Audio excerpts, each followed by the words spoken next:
Preview. Preview.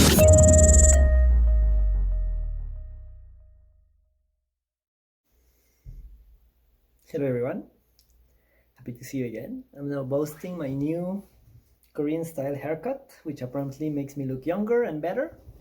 So cool. And yeah, I have a few topics that I want to talk about right lately. And the one I'm going to talk about right now is pretty short, but pretty cool. I wanted to I'm going to start reviewing some movies that I really like. And I wanted to talk about the Rambo series because it's a very cool series of like 5 movies, if I'm not mistaken, out of which the first 3 are decent. There are stuff to talk about. The last 2 are absolutely awful and absolute pure garbage. There is really not much to say about them other than they are really crap. But, you know, looking into what's happening now, Rambo 3 is definitely the most relevant one. And the speeches they have in that movie are like pure propaganda. And they aged so well. Like Rambo 3 aged like the best type of wine.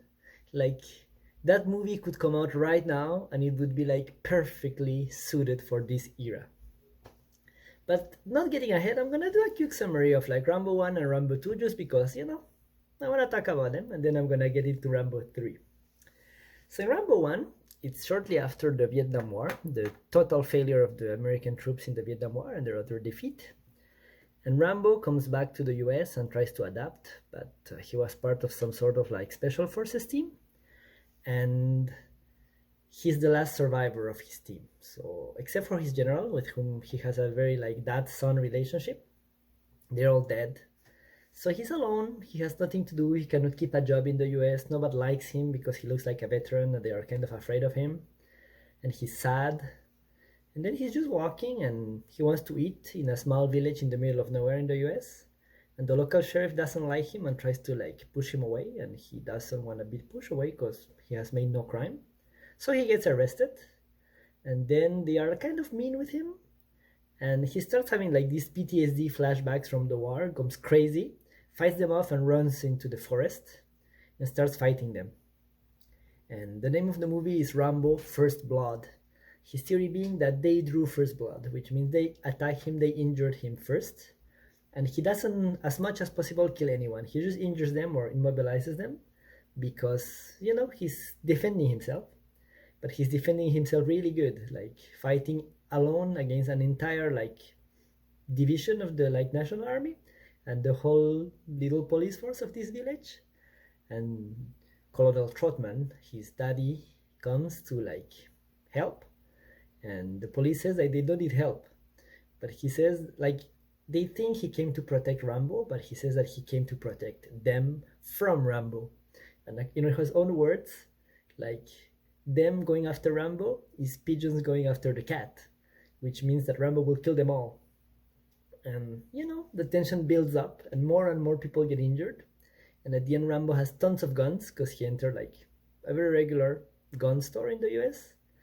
When I go to the US, I'm always like shocked that in these small, strip malls, there is like the pet shop, the fast food, a few other shops, the hairdresser, and the gun store, which has tons of guns and bullets and ammunitions.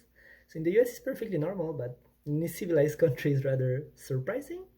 But anyways, this movie is realistic, so he enters there and he has like ammunition for an entire war, and he's ready to fight to the death. But the general enters and he says like, Rambo, you're done enough. Let's go. And he walks away with the general, but of course he committed a whole bunch of offenses, so he goes to jail. He goes straight to jail. That's Rambo 1. So, it's a serious topic. I mean, it's PTSD soldiers after the war and stuff. And Rambo 2, well, he's in jail and Colonel Trotman wants to get him out of jail. And his mission is to like save prisoners from Vietnam, American prisoners that are still stuck there long after the war. And his theoretical mission is just to go take pictures of them and prove like their existence for a further mission to save them. But of course, the plans of the government was never to actually save them. It's just to pretend to look for them and pretend to save them. But they didn't even want to save Rambo himself. But of course, Rambo is tough and he managed to like fight alone against the entire guerrilla there and save the soldiers. And when he faces the kind of bad guy who didn't really want to save them, instead of shooting the guy, he shoots the equipment to say like that people are more important than machines and technology. And he's willing to fight for the American people. But at the end of this, I mean, he accomplished his mission and he's free. He doesn't have to go to jail anymore. So he goes to Thailand. And then Rambo 3 starts. And Rambo 3 is the jewel of this like saga, because back when the movie was made, the Soviet Union was at war with Afghanistan, a never-ending war that was already 80 years into it, and they were not winning. And they were not winning, and they were not close to winning. And the Americans, trying to help the situation, decided to help the Afghans, essentially the Taliban, to fight against the Soviet Union by giving them weapons and all sorts of modern technology to fight their airplanes. And Colonel Trotman, the daddy of Rambo, wants Rambo to come with him because it's Colonel Trotman himself who's gonna go do this delivery of guns and weapons. Rambo says, he's done with war and he doesn't want to fight anymore. But then starts some of the magical quotes from the movie. Colonel Trotman says, "You have to go full circle.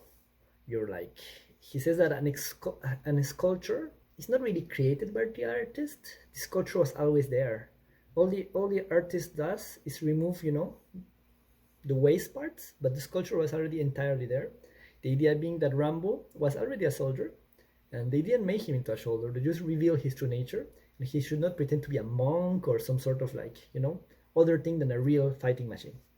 And Rambo says like, "No, I want to stay here. I don't want to fight." And the guy trying to recruit him with Colonel Trotman is Red Foreman, Eric Foreman's father from That's the 70s Show. But anyways, and then, Colonel Trotman goes to Afghanistan and gets caught by the Russian general immediately. And then when Rambo finds out, he decides to go to Afghanistan to save. Because he will not go to Afghanistan to give weapons to a random tribe, like the Taliban's. But he will go there to save his dad, which is not really his dad, but they have a daddy-son relationship. And everybody's like, "Are you gonna go there alone? Would this be enough?" And Rambo says very confidently, "Yes." And he gets an Afghan ally, and they start to talk, about what Afghanistan is and what's the situation. And the guy says that Afghan people are not like pussies. They are really strong, and they always fight, and they don't let people conquer them. And they talk about their history fighting previous empires, among other things, the British who lost atrociously against Afghan people, and how the Russians will not win. And then the Colonel Trotman also has a conversation with the Russian general and has something very similar. I found it so interesting, I wrote it down. He said, "If you studied history, you would know that these kind of people cannot be defeated because they will fight to the death. We tried. We had Vietnam, and we lost. And then it's implied that people like Vietnam or Afghan people will fight to the death to defend their country. The Americans lost Vietnam, and they've learned their lesson. Back then, they had learned their lesson, and they knew that invading Afghanistan was a certain defeat. But then now we know that they forgot the history they knew, and they try to invade Afghanistan in an even longer war than the Soviets, where they wasted even more money, had more debt, and accomplished less, and left Afghanistan as shamefully as they left Vietnam, or even more shamefully, I would say, because Vietnam had the advantage to be in a period where they were less cameras, so it was not totally obvious what was happening. But now we saw everything. We saw the Taliban take over the country in a matter of days and literally kick them out. So propaganda from the 80s kind of went around and went full circle, just like he said to Rambo. It went full circle. They didn't learn from their own history. And then, they will go throughout the entire movie fighting against the Soviet Union and allied with the Afghan people. And like I was telling you at the beginning of this video, I mean, back then they sort of understood, but later they kind of forgot and they messed up absolutely, completely. So yeah, it's a movie to be watched. I advise you, if you're interested in history and trolling American people, especially people who like wars, and like I say, all these deep quotes are perfectly on target. So it's an enjoyable movie. It's relaxing. Rambo 4 and 5, well, they're a bit boring. They have less ideology. In Rambo 4, well, Rambo does go full circle and he accepts that he's just a fighting machine. He just goes to fight. He goes to fight some idiotic missionaries who got captured, like in, I think, Myanmar. The movie's really bad. The only thing good about this movie is that somebody online removed the guns and removed it with thumbs up. So you have many pictures of Rambo who's doing like when he's shooting. So that's the only good thing. The memes they made out of it. And in the next one, he's kind of like at war with the Mexican cartels, and he kind of fights both in Mexico and in his own home. So, yeah, he should have done made them. Rather than watch those crappy movies, Rambo 3 is pretty good enough to just have an idea of how much the Americans messed up and how much, just by watching that movie, they should have known, like their own propaganda, they should have known how not to mess up. But of course, they did mess up. So that's it for today.